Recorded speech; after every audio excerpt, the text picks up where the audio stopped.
This morning, the desperate search for survivors across Colombia after a massive 7.4 earthquake rocked the country Monday. The deadly earthquake, the most powerful to hit the country in more than a decade, leaving a trail of destruction in multiple cities.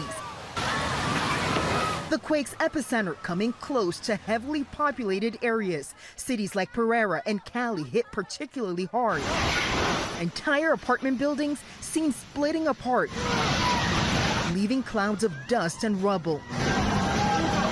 At least 61 buildings collapsed and over 1,600 homes damaged or destroyed. Residents seen fleeing as structures around them crumbled.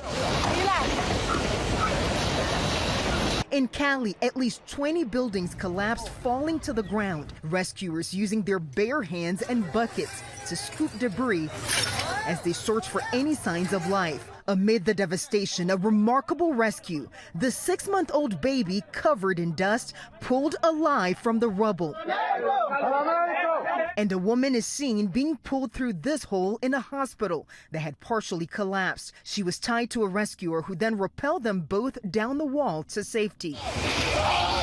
Travelers at the airport taking cover under a counter, desperately waiting for the shaking to stop. Parts of the ceiling falling just feet away. Elsewhere, cars seen shaking violently on the street. In Manizales, video capturing parts of this historic cathedral collapsing, one of the spires falling sideways.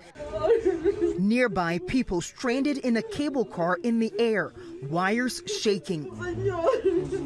American Alyssa Arroyavi was at the gym in Medellin when it hit. There was like this sudden commotion and everybody was yelling, and the staff then was like really pushing everybody to get outside as quickly as possible because it was quite strong.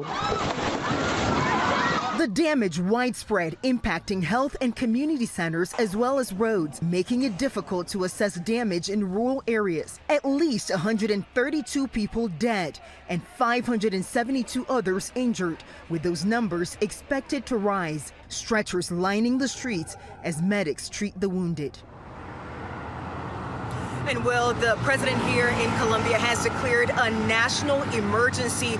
There's going to be a lot of resources needed for those rescue efforts as well as the recovery effort.